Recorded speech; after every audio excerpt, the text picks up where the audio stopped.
तो साथियों चलिए आज के मार्केट के बारे में चर्चा करते हैं। मार्केट में लगातार वीकनेस है और जैसा कि हम पिछले वीडियोस में डिस्कस कर चुके हैं कि निफ्टी अपने 50 डे मूविंग एवरेज को रिक्लेम नहीं कर पा रहा है। और जब तक ऐसा नहीं होता है यू डोंट एक्सपेक्ट कि भाई कोई मैजिक हो जाएगा, यहाँ पे मार्केट ईजी हो जाएगा, नहीं होने वाला है। ये मैं आपको क्लियरली बता चुका हूँ। हम यहाँ से चर्चा कर रहे हैं, यहाँ पे हमने चर्चा की थी कि भाई क्या 50 डे मूविंग एवरेज रिक्लेम हो रहा है, क्या नहीं हो रहा है। तो कुछ नहीं होने वाला। ये सब ढकोसला है, ये सब बकवास है, इसका कोई लेना देना नहीं है। ये बीच बीच में जो रैलीज आ रही है आप अप्रिशिएट कर रहे हैं, 24,000 के ऊपर आ गया, कुछ नहीं है। This this is all Krebs.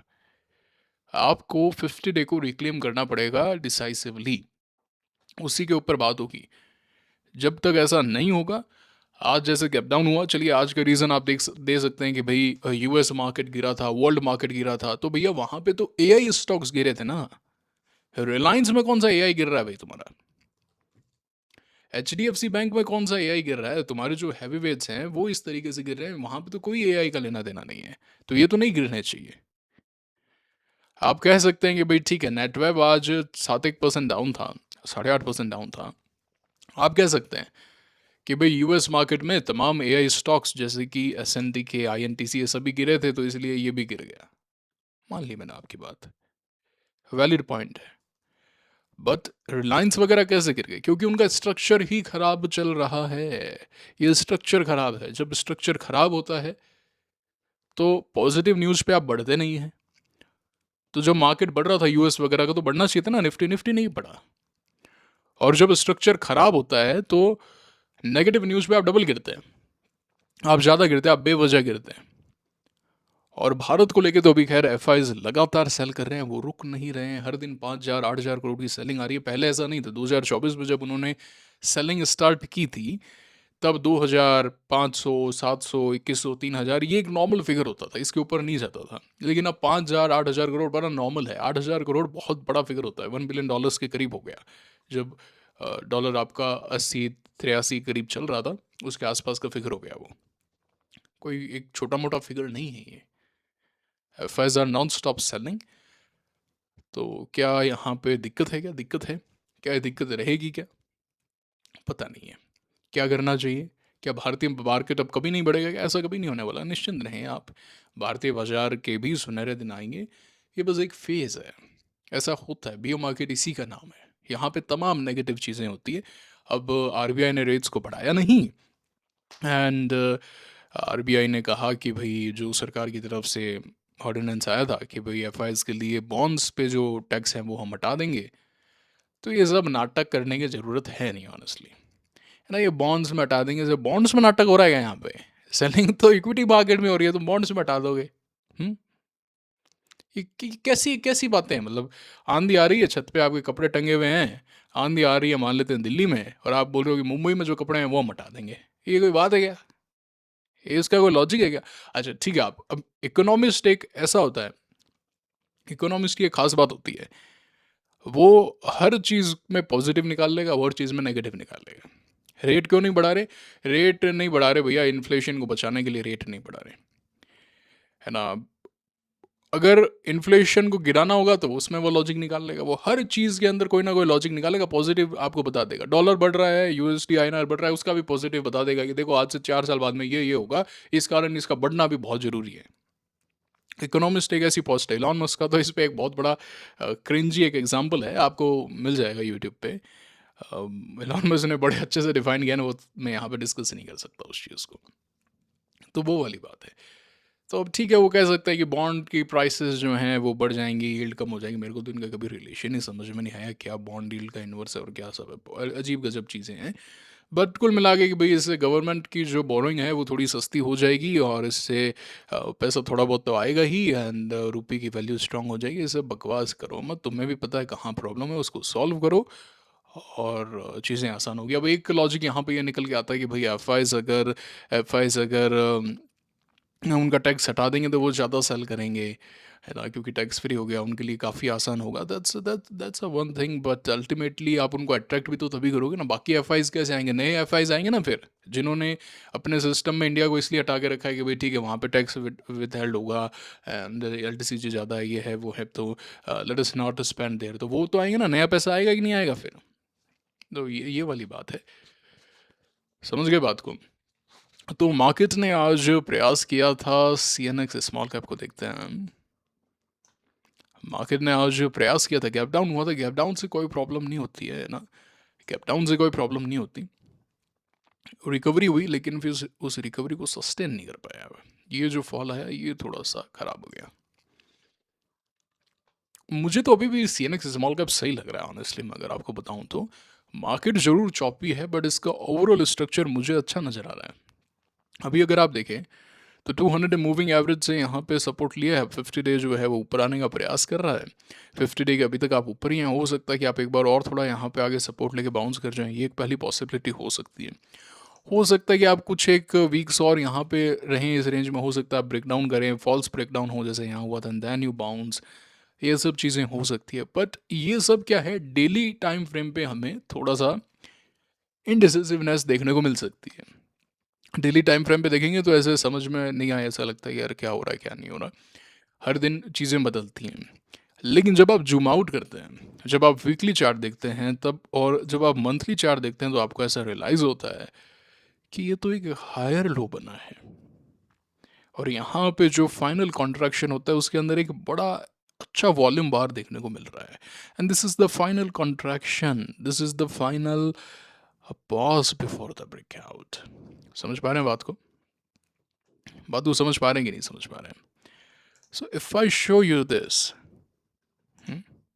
If I show you this, तो आपको ऐसा देखने को मिल रहा है कि एक पैटर्न बन रहा है यहाँ पे।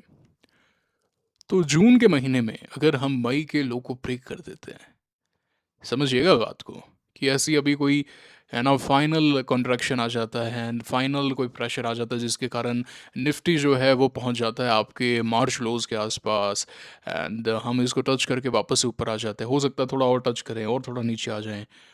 तो क्या आपको एक बुल मार्केट नज़र आ रहा है? मुझे दिख रहा है बुल मार्केट, मुझे दिख रहा है। वो अर्लीस्ट जुलाई से शुरू हो सकता है, एंड और यहाँ से 3 4 5 महीने में यानी नवंबर दिवाली तक वो एकदम लास्ट केस है, मुझे नज़र आ रहा है। बट मोटा मोटी कहानी यह है, जिस दिन भी मार्केट से मई वाले महीने के हाईज टूट जाएंगे, जो हाईज मार्केट ने मई के महीने में लगाए थे, उस दिन एक बहुत बड़ा बुल मार्केट आने वाला है, बहुत बड़ा बुल मार्केट। हमने यहाँ लंबा समय बिताया। इफ़ आई शो यू, तो यहाँ पे जो शुरू हुआ था वो सितंबर अक्टूबर 2021 से मार्च 2023 तक चला था। इफ़ आई शो यू, तो कितने महीने हो गए? 18 महीने हो गए मोटा मोटी। अभी कितना हो गया? वही सितंबर से शुरू हुआ था, इस बार हमारा 21 महीने हो चुके हैं। 3 महीने और अगर ऐड कर लेंगे तो अभी जून चल रहा है क्या? जून जुलाई, जून में तो 21 में मान ही रहे हम, जुलाई अगस्त सितंबर, 3 महीने और 24, 2 साल हो जाएंगे। 2 साल का बियर मार्केट, तो फिर 2 1 साल बुल मार्केट चलेगा। चलेगा तो अच्छा है, मुझे तो ये चार्ट अच्छा लग रहा है मंथली का। So things are looking good, things are looking good. तो जूम आउट करके देखें, क्लियर पिक्चर को देखें, तो ये बात होती है इंडेक्स को लेके भी, और हो सकता है कि अब हम यूएसडी आईएनआर के अंदर भी फाइनल सिरे की तरफ हों। हालांकि यहाँ पे क्रैक हुआ था, वही मैंने आपको कहा था कि भाई जब तक 50 डे के ऊपर है ना ये सब ढकोसला, इन पे कोई चर्चा करने का मतलब है नहीं कि यूएसडी आईएनआर कैसा है, क्या है, इकोनॉमी का क्या होगा, ये सब बकवास बंद करो यार। 50 डे जिस दिन तोड़ देगा उस दिन बात करेंगे कि रियल स्ट्रेंथ है कि नहीं। उससे पहले पुल बैक्स हो सकते हैं, पुल बैक्स के बाद में पैराबोलिक मूव हो सकता है ना, एक एकदम एक तरफा तेजी आ सकती है, एक तरफा फॉल आ सकता है, बाउंस आ सकता है, पुल बैक आ सकता है, ब्रेकआउट हो सकता है। ये सब 50 डे मूविंग एवरेज के ऊपर होता है, उसके नीचे ये कोई नाटक नहीं होता। 50 डे मूविंग एवरेज के नीचे वीकनेस होती है और कुछ नहीं होता। कैसे पता चलेगा? बहुत सारे एग्जाम्पल है, मैं बार बार आपको बता चुका हूँ।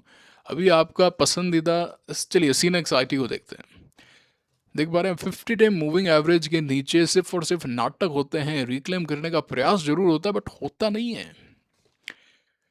50 डे मूविंग एवरेज के नीचे सिर्फ नाटक होते हैं, वीकनेस होती है, प्रयास होता नहीं है स्ट्रेंथ का।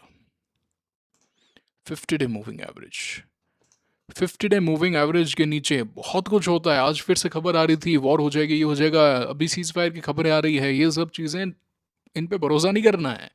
50 डे मूविंग एवरेज के नीचे कुछ नहीं होता। 50 डे मूविंग एवरेज को रिक्लेम करो, एंड मूव करो। 50 डे मूविंग एवरेज से बार बार सपोर्ट से बाउंस आ रहा था। 50 डे मूविंग एवरेज के नीचे कुछ नहीं होता, सिर्फ और सिर्फ वीकनेस होती है। गोल्ड 50 डे मूविंग एवरेज के नीचे, सिल्वर का चार्ट देखें, 50 डे मूविंग एवरेज के नीचे बार बार प्रयास कर रहा है ऊपर आने का, बट प्रयास सफल नहीं हो रहा। BTC USD देख पा रहे हैं आप, 50 डे मूविंग एवरेज के नीचे सबसे महत्वपूर्ण इंडिकेटर 50 डे मूविंग एवरेज आपको रियल ट्रेंड बताता है। 10 day moving average, 20 day moving average आपको मोमेंटम बताता है कि मोमेंटम कैसा है यहाँ पे। लेकिन जो फर्स्ट स्क्रीनिंग है, जो फर्स्ट आपके फर्स्ट थॉट है, फर्स्ट वॉच है, वो आपका 50 day moving average, 200 day moving average. Clear हो रही है चीज़? तो निफ्टी को लेके हमने चर्चा की। अब निफ्टी कैसे बढ़ेगा, कैसे? अब रिलायंस जो है वो इस तरीके से गिर रहा है, पाताल की गहराई में, तो एक ब्रेकडाउन है। आसमान की ऊंचाई में, पाताल की गहराई में, वाह। तो आप देख सकते हैं ब्रेकडाउन है, ये तो फेल है, और इनमें पैसा लगना भी नहीं चाहिए। They should be ashamed of themselves. Large cap companies, so called economy of the market and what they are doing, deserve नहीं करते हैं। इन्फोसिस और विप्रो, अरे वो विप्रो का ADR ऊपर गया था, क्या हुआ? क्या हुआ? बायबैक हो रहे हैं अभी भी बायबैक हो रहे हैं। एयरटेल का है, एयरटेल ने टेक ओवर कर लिया था, वो गिरे ज़्यादा इसलिए टेक ओवर किया, बाकी कोई स्ट्रेंथ नहीं है। Adani is the leading party right now. Adani is leading, Adani ports large cap stock है 50 डे मूविंग एवरेज के ऊपर। अडानी पावर, हालांकि आज अडानी अडानी अडानी आज थोड़ा सा प्रेशर देखने को मिला, but still leading, still leading. ADGL का चार्ट अच्छा है, एक दिन रुक जाए यहाँ पे तो 770 के ऊपर अच्छा एक्शन आ सकता है। तो बाकी कोई चार्ट पैटर्न्स है नहीं अभी ऑनेस्टली। अगर हम डिस्कस करें रीसेंट ब्रेकआउट्स देखें, अगर हम ये तो अलग ग्रुप है। बजाज बजाज कंज्यूमर में आज ब्रेकआउट का प्रयास, बट मैं तो नहीं मानूंगा इसको। एंजल वन क्यूपिड एक वर्क करता हुआ नजर आया ब्रेकआउट में। वो कार्ड बताया था आपको यहाँ पे, है ना? अच्छा प्रॉफिट हुआ आपको, बताया था मैंने आपको वो कार्ड पहले से। वालचंद आकर नहीं चला। थर्मैक्स यहाँ हम ब्रेकआउट कंसिडर कर सकते हैं, नहीं चला। भारत कोल में हम इस दिन ब्रेकआउट कंसिडर कर रहे थे, बट हाईली वोलेटाइल, चलिए यहाँ मान लेते हैं, but this also failed. Craftsman यहाँ ब्रेकआउट हुआ था, बट स्टिल नॉट गुड। ये 5% वाला स्टॉक है, तो मुझे तो कुछ ऐसा नज़र नहीं आ रहा। अब जैसे नाइब के अंदर ब्रेकआउट हुआ बट फेल हो गया, सन फ्लैग में ब्रेकआउट हुआ, फेल हो गया, है ना? डेक्कन गोल्ड में आई एम श्योर रिटेलर्स के रडार पे रहा होगा, बट सारा फेल हो गया। तो मुझे तो मार्केट अभी एट प्रेजेंट चॉपी नज़र आ रहा है, ब्रेकआउट्स फेल हो रहे हैं, और बाकी जो भी लीडिंग नेम्स रहे हैं जैसे कि MTAR tech is still above this but not good. It should, ये टायर हो चुके हैं ना, बहुत भाग गए थे, 70% से ज़्यादा भाग गए थे, रादर 100% ज़्यादा भागा था, तो 120%। तो अभी थोड़ा सा थक चुके हैं, they need to form another base now. And Bajaj consumer देख सकते हैं आप, नहीं आज ब्रेकआउट कर पाया। ईथर इंजीनियरिंग, इसने एक दो बार सेटअप बनाने का प्रयास किया बट ये चल नहीं पाया। HFCL भी आपके 3 दिन से लोवर सर्किट में है। स्टील टेक, तो तमाम लीडर्स जो हैं वो अब थके हुए थोड़ा सा नज़र आ रहे हैं। This is the cycle. So मैं तो पर्सनली यही चाहता हूँ कि भाई, जैसा कि मैंने कहा, मंथली चार्ट पे एक आध महीने अगर और फाइनल पॉज आ जाता है तो अच्छा हो जाएगा। जिस भी दिन मार्केट ने आपके मई के हाइज को ब्रेक कर दिया, बुल मार्केट शुरू हो जाएगा भारतीय बाजार के अंदर। Simple simple. अब आज वैसे तो यूएस मार्केट 2% ऊपर है ना? कॉस्पी भी कल होपफुली ऊपर आ जाएगा, कोरियन मार्केट भी ऊपर आ जाएगा, बट अब चॉपीनेस आ चुकी है। तो कहने का तात्पर्य यह है कि अब इंडियन मार्केट को कल काफ़ी ऊपर जाना चाहिए। Stock should be up tomorrow, है कि नहीं? देखते हैं कल क्या होता है ना? देखते हैं क्या होता है। बाकी आप देख सकते हैं कि एफ की सेलिंग देखने को मिली है। अब डी जो बाइंग कर रहे हैं ना, डीआईएस जिस तरीके की बाइंग करने हैं, मुझे लगता है कि एफआई से तो हम झूठे ही डर रहे हैं। असली जो डर है वो डीआईएस की सेलिंग से आने वाला है। इतना माल उठाया है पिछले 21 महीनों के अंदर। जस्ट इमेजिन जब ये मार्केट न्यू हाइस की तरफ जाएगा, 25,000 की तरफ जाएगा, 26,000 की तरफ जाएगा और एफआईज की बाइंग आएगी, तो डीआईआईज कैसे सेलिंग पे उतर आएंगे। Just imagine. और अब यहां से कुछ महीने और एसआईपीज में रिटर्न नहीं बना तो बहुत मजा आने वाला है। तो एसआईपी का जो बबल बनाया गया है उसकी जो रियलिटी पता चलेगी तब मजा आएगा मार्केट में। समझ पा रहे हैं ना मैं क्या कह रहा हूँ आपसे। डीआईआईज जिस तरीके से बाइंग कर रहे हैं, अंधाधुन बाइंग कर रहे हैं, इन्फोसिस वगैरह कौन ले रहा है अभी एट प्रेजेंट? डीआईआईज ले रहे हैं। When FIIs are selling large caps, DIIs are buying. और मैंने एक चीज नोट की, आपने भी की होगी, जिस दिन एफआईज बाइंग करते हैं डीआईज सेल करते हैं, जिस दिन डीआईज बाई करते हैं एफआईज सेल करते हैं। ऑपोजिट है, एक बाई करेगा एक सेल करेगा। तो जिस दिन एफआईज बाइंग शुरू करेंगे मार्केट ऊपर जाएगा तो डीआईज तो रेजिस्टेंस बन के रेडी बैठेंगे ना। तो बहुत इंटरेस्टिंग होने वाला आगे क्या होता है, बहुत ज़्यादा इंटरेस्टिंग। बाकी आप देख सकते हैं ब्रेड्थ खराब, या मार्केट के भी एट प्रेजेंट काफ़ी खराब ब्रेड्थ है। $5 ट्रिलियन का हमारा मार्केट नहीं बन पा रहा है अभी एट प्रेजेंट। हमारा मार्केट बन नहीं पा रहा है। एंड तमाम जो साउथ कोरियन, ताइवान, ये तमाम मार्केट जो है भारतीय बाजार से ऊपर चले गए। अब कुछ लोगों को लग सकता है कि वाह हम बर्बाद हो गए, ये हो गया वो हो गया, बट ये साइकिल है, ऐसा ही होता है। आपने पहली बार इकोनॉमी की साइकिल देखी क्या? होवर्ड मार्क्स की किताब है, वो पढ़ लीजिएगा साइकिल पे। और साइन थीटा कॉस थीटा पढ़े होंगे ना? हम्म, पढ़ा होगा ना ट्रिग्नोमेट्री। साइकिल है, हर चीज़ साइकिल में चलती है। और हम तो भाई ज्योतिष वाले लोग हैं, भारतीय लोग, तो हमें तो पता होना चाहिए। ग्रहों की साइकिल नहीं होती है, वैसे ही है मार्केट में, ऐसे ही चलता है। जब बुल मार्केट होता है तब ऐसी ऐसी खबरें आती है कि बस विश्व गुरु तो हम बन गए, क्या कहता था अमेरिका। और जब बियर मार्केट चलता है तो ऐसी खबरें आती है कि अल्लाह बर्बाद हो गए, तो क्या कर दिया ये, तो पाकिस्तान ही हमसे बेटर हो गया। पाकिस्तान से कंपेयर करने लग जाते हैं। मुझे पता नहीं क्या चल रहा है सोशल मीडिया पे। खैर भारतीयों की तो ये प्रॉब्लम रहती ही है, जहाँ पे हमें चाइना से कंपेयर करना चाहिए, हम रोड बनाते हैं और पाकिस्तान से कंपेयर करते हैं। अरे भाई तू चाइना से कंपेयर कर, तू जापान से कंपेयर कर, क्या पाकिस्तान से कंपेयर कर रहा है? गलत कर रहा हूँ क्या मैं बात को? लेकिन ये पाकिस्तान से कंपेयर करने लग जाते हैं बे मार्केट में। अच्छा, बांग्लादेश से तो कंपेयर करते ही हैं, वो हैप्पीनेस इंडेक्स में ऊपर हो गया, वो पर जीडीपी में, पर कैपिटा जीडीपी में बढ़िया हो गया, तो बी मार्केट में ऐसी खबरें आती है। तो खबरों पे तो ज़्यादा फोकस करें मत, चार्ट को देखें, समझें क्या हो रहा है क्या नहीं हो रहा है। और मार्केट में कभी ऐसा नहीं होगा, ये चीज़ है ना, क्लियर कर लीजिए, कभी ऐसा नहीं होगा कि अब भाई मार्केट तो कभी बढ़ेगा ही नहीं। भारतीय बाजार तो खत्म हो गया जी पॉलिसीज के कारण, अब एफआईज तो एक पैसा नहीं लगाएगा, बर्बाद हो गए जी, अब तो सब खत्म। ऐसा कभी नहीं होने वाला।